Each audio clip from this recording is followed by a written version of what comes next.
अस्सलामुअलैकुम, welcome back to my YouTube channel. Please like share and subscribe to my channel. जिसने मेरे channel को subscribe नहीं किया वो सब्सक्राइब कर दीजिए और बेल नोटिफिकेशन को ऑन कर दीजिए ताकि हमारी आने वाली हर नई वीडियो आप तक बआसानी पहुंच सके। हम नेक्स्ट पार्ट में देखते हैं कि वहाँ आयशा भी निकलती है अस्पताल से, रिक्शे में बैठती है और बासित भी निकल के अपनी गाड़ी में बैठता है मानी अंकल के साथ। बासित रोकना चाह रहा है आयशा को और आयशा भी चाहती है कि बासित उसे रोके, लेकिन बासित नहीं रोकता। मानी अंकल बोलते हैं क्या तुम डिवोर्स लेना चाहते हो? तो बासित बोलता है शायद हाँ और शायद नहीं। तो बासित अंकल बोलते हैं किस तरह का जा, सोच लो अच्छी तरह। आयशा घर आती बानो पूछती है कि आज तो बासित ने घर जाना, तुम नहीं गई साथ? तो कहती है नहीं। तो कहती तुमने रोका, उसने कहा नहीं? तो कहती है नहीं उसने कहा नहीं और मैं गई नहीं। जैसे माँ को गुस्सा आता बोलती है मैंने तो पहले ही कहा था कि वो किसी का नहीं है, वो तुम्हें नहीं रोकेगा, अनवाब ज़्यादा है वो अपने घर का। आयशा अपने कमरे में आके रो रही होती है क्योंकि उसे होता है मान के बासित उसे बोलेगा ले जाने के लिए, लेकिन वो नहीं बोलता। मानो आके बोलती है कि अम्मी की बातों का बुरा मत मानना, उनको बोलने की आदत। तो आयशा बोलती है नहीं वो सही कह रही थी, बासित की गलती है और वो सॉरी बोलने के बजाय मुझे ऐसे कह रहा था आप नहीं आएंगी, जिससे एहसान कर रहा था। वो मुझे मेरी हैसियत याद दिला रहा था कि मैं गरीब घर से हूँ, वो मुझे एहसास दिला रहा था कि मैं किस तरह की लड़की हूँ, मैं कहाँ से आई हूँ और उसने हम पे कितने एहसान किए। मैं समझती हूँ कि वो मुझे याद दिला रहा था। बानो उसको गौर से देख रही है। आयशा बहुत बातें बोलती है बासित के बारे में कि उसे गलत फहमी है, वो मगरूर इंसान है। मैं अम्मी जो कहती हूँ सही कहती थी। बानो बोलती कोई बात नहीं, सब ठीक हो जाएगा। बानो उसे गले लग जाती ताकि वो चुप हो जाए। बासित अपने कमरे में बैठा होता है तो वहाँ पे उनका नौकर आके दूध लेके आता है। तो बोलता है मैंने तुम्हें दूध का नहीं कहा। तो बोलता है आयशा बाजी ने दूध का कहा था, आपको दूध देना है और आपकी दवाई। वो दवाई ला के देता है तो वो आयशा को याद कर रहा होता है। आयशा घर में परेशान हो रही है कि रात के टाइम बासित को बुखार चढ़ता है, पता नहीं दवाई खाई होगी नहीं खाई होगी। मानो तुम फ़ोन करो। मानो कहती है मेरा फ़ोन करना सही नहीं लगेगा, काम करो तुम इतनी घुल रही हो तो मुझसे खुद कॉल कर लो। तो बोलती है नहीं मेरा कॉल करना सही नहीं है, खा ली होगी, मैं फजूल परेशान हूँ, पता नहीं मुझे क्या हो गया है कि मुझे इतनी परेशानी हो रही है। बासित अपने कमरे में खड़ा सोच रहा है कि ये कमरा आज से पहले मुझे कभी भी इतना बुरा नहीं लगा जितना आज बुरा लग रहा है। आयशा आप मुझसे नाराज़ होकर गई हैं, मुझे एहसास है आपकी नाराज़गी का, मुझे आपके वापस आने का इंतज़ार रहेगा और मुझे बहुत गुस्सा आ रहा है। सुबह के टाइम आपको बुके लेके आती हैं। आयशा बोलती है कॉल ना है तो कहती है तुम्हारा नौकर लेकर आया है इंपॉर्टेंट फ्लावर, और फ्लावर्स काफ़ी सारे बुके लेकर आता है, रोक के कहता है कि बासित साहब ने आपके लिए भेजे हैं। आयशा बोलती है अच्छा ठीक है तुम जाओ यहाँ से। वो चला जाता है तो माँ बोलती है इस बुके का क्या मतलब है? तो मानो बोलती है बुके का क्या मतलब होता है, बुके प्यार से भेजे जाते हैं थैंक यू करने के लिए। तो कहिए कैसे थैंक यू, इतना ही थैंक यू करना था तो खुद आता है आयशा को, यानी बुके भेजने से क्या हो जाएगा। आयशा देखती है उसमें थैंक यू नोट लगा होता है। तो मानो बोलती है इसमें कोई प्राइवेट नोट नहीं था। तो बोलती है प्राइवेट, हमारी लाइफ में कुछ प्राइवेट नहीं है। बुके देखकर आयशा माँ की बातें सुनकर अपने रूम में चली जाती है। घर पहुँचता है नौकर तो बासित अपनी फिजियोथेरेपी कर रहा होता है डॉक्टरनी के साथ। वो जैसी जाती है पूछता है तुम बुके दे आए? तो वो बोलता है जी हम बुके दे आए। वो कहते हैं क्या बोला? उन्होंने कहता है कि आयशा भाभी आयशा मैम ने कुछ भी नहीं बोला, मैं वापस आ गया हूँ। तो वो कहता है ठीक है। आयशा बानो के साथ बैठी बात कर रही होती है तो वहाँ पे बासित की कॉल आती है। वो कॉल उठाती है तो कहता है मैंने आपका थैंक यू किया, बुके मिल गए आपको? तो वो बोलती है हाँ जी मिल गए, क्यों भेजे आपने? तो वो बोलता है कि मैंने तुम्हारा थैंक यू करने के लिए बुके भेजे थे। वो कहती है इसकी कोई ज़रूरत नहीं थी, मैंने जो आपकी खिदमत की थी वो मेरा फ़र्ज़ था। कहता है मैं जानता हूँ तुमने अपना फ़र्ज़ समझ के किया, लेकिन मुझे थैंक यू बोलना मेरा फ़र्ज़ है, मैंने वो बोला है। मैंने कल से कुछ नहीं खाया है, सूप बना देंगी आके? तो बानो समझ जाती है कि ये बुलाने के बहाने ढूंढ रहा है सिर्फ आयशा से मिलने के।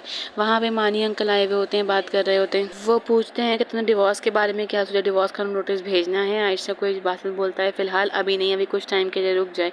ये सब बातें सुन रही होती है आयशा, उसको बहुत बुरी लगती हैं इन सब बातों की, आंखों में एकदम आंसू भर आते हैं। इतने में नौकर आके बोलता है आयशा बीबी आप चलें अंदर चलें। तो वो कहती है तुम ये लेकर किचन में जाओ, मैं आती हूँ। आयशा अंदर जाके सलाम करती है तो मानी अंकल बोलते हैं हाँ बैठो। वो आगे बढ़ने लगती है तभी वो बासित बोलता है कि यहाँ बैठ के बोल हो जाएगी, जाओ तुम बाहर जाओ मैं आ रहा हूँ। तो वो बोलती है जल्दी आएगा, मैं बाहर वेट कर रही हूँ। तो बोलता है बस मैं 2 मिनट में आता हूँ। तो अंकल बोलते हैं सब क्या चल रहा है, मुझे समझाओगे? आयशा बाहर आके बहुत परेशान होती है, वो सोचती है कि ये मुझे डिवोर्स देना चाहते। तो वो समझाने लगता है कुछ, लेकिन हमें नहीं पता कि इन दोनों के बीच में क्या बात हुई है। ये सब बातें करके मानी अंकल कहते हैं कि एक बार सोच ज़रूर है, तो तुम्हारी आंखों में साफ प्यार दिख रहा है। आयशा गुस्से में घर आती है तो मानो उससे पूछती, माँ बोलती तुम लोग बहनों को पता नहीं क्या हो गया, तुम क्यों कर रही हो सब? बासित बोलता है कि आयशा कब गई? तो नौकर बोलता है कि आयशा बीबी तो उसी वक्त चली गई थी। तो वो आयशा को कॉल करता है लेकिन आयशा का नंबर बंद होता है। तो बोलता है कि आयशा मुझसे बात भी नहीं करना चाहती है। वो मुस्तकिल आयशा को कॉल करे लेकिन नंबर बंद है। आयशा से पूछती है बानो कि क्या हुआ है बताओ मुझे। तो वो बोलती है वो खुद गर्ज इंसान है, वो सिर्फ मुझे छोड़ना चाहता है और कुछ भी नहीं, ये रिश्ता सिर्फ एक मिसमैच था। बानो बोलती है तो वो सब क्या था? तुम्हें बहाने बहाने बुलाना, तुम्हें फ़ोन करना, तुमसे बात करना, वो सब प्यार? मुझे तो लगा था वो तुमसे प्यार करने लगा है। तो बोलती है हमारे बीच में प्यार कहाँ से आएगा? हम दो अलग अलग दुनिया के लोग हैं। मैं मिडिल क्लास फैमिली से ताल्लुक़ रखने वाली हूँ और वो अमीर ज़्यादा। उसकी ज़िंदगी सिर्फ उसके लिए स्पेशल है, उसके दोस्त, उसके घर वाले, सिर्फ वो स्पेशल और कुछ नहीं। तो बानो बोलती है हो सकता है तुम दोनों की शादी एक मिसमैच ही हो, चलो कोई बात नहीं, जो होगा अच्छा होगा, छोड़ दो। आयशा बाहर गैलरी में खड़ी होती है। वो बासित भी अपनी गैलरी में खड़ा हुआ सोच रहा है कि आयशा का नंबर क्यों बंद आ रहा है। एकदम से आयशा का नंबर खुलता है। आयशा फ़ोन उठाती कहती है जी। तो कहता है आप मुझसे आप रोई हैं। तो वो बोलती है नहीं मैं नहीं रोई। कह देंगे या तो आप रोई हैं या मुस्तकिल रोती रही हैं आपकी आवाज़। तो वो बोलती है नहीं नींद पूरी। कह रहा है आप क्यों नींद पूरी नहीं हो रही, आई मीन आपकी नींद क्यों पूरी नहीं हो रही, अब तो आप अपने घर पर हैं। तो वो बोलती है आपने क्यों फ़ोन किया। तो कहता है वो मुझे आपसे ज़रूरी बात। वो इससे पहले कि कुछ बोलता आयशा डर के मारे उसको लगता है कि डिवोर्स की बात करेगा। एकदम से आयशा फ़ोन काट कर दूर रख देती है कि उसे डिवोर्स की बात नहीं सुननी होती। बाहर से दोबारा कॉल बनाता है। कहता है शायद नेटवर्क का मसला था, कॉल कट गई थी।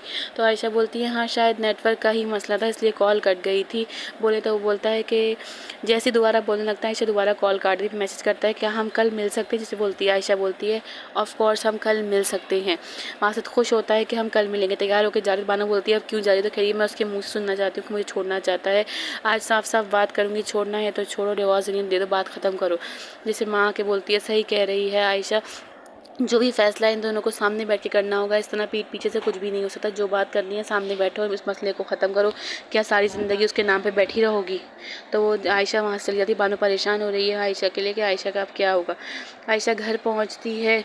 नौकर बताते हैं कि 2 दिन से कुछ नहीं खाया है साहब ने, आप उनके ख्याल रखें। दूसरा नौकर बोलता है कि बीवी जब तक की तबीयत ख़राब है आप यहीं पर है। तो कहती है मैं देखती हूँ, तुम लोग बेफिक्र हो जाओ। कमरे में जाती है, देखती है हर चीज़ वहाँ रखी है जहाँ वो छोड़ कर गई थी। बासित आता है कहता है देख क्या देख रही है, सामान वहीं पर है। तो कहती है हटा दीजिए। तो वो कहता है क्यों हटा दूँ, अब तो आप आ गई हैं ना, आप यहाँ बैठें। आयशा वहाँ बैठती है। आयशा को लगता है कि बासित ने उसे बुलाया है डिवोर्स की बात करने, लेकिन आयशा को बासित ने डिवोर्स की बात करने नहीं बुलाया। आयशा की फ़िक्र है बासित को, क्योंकि बासित करने लगा है अब आयशा से प्यार। तो वो उसके लिए एक अपार्टमेंट लिया है उसने ताकि उसे कोई परेशानी न, पेपर्स रखता है।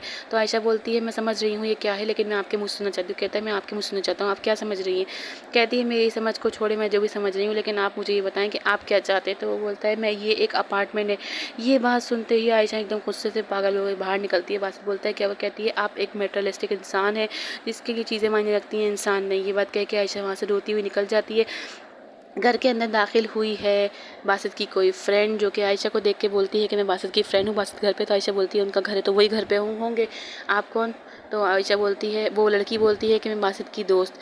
वो आयशा से पूछती है आप कौन, और वो लड़की आयशा बोलती है कि मैं बासित की कुछ भी नहीं। वो लड़की बड़ी हैरत से आयशा को देखती है। आयशा वहाँ से रोती हुई उसके पास से निकल के चली जाती है, क्योंकि आयशा को बासित पे बहुत गुस्सा है। वो लड़की बासित की फ्रेंड है, वो अंदर चली गई है। जानने के लिए हमारे साथ बने रहिए, अपना ख्याल रखिएगा।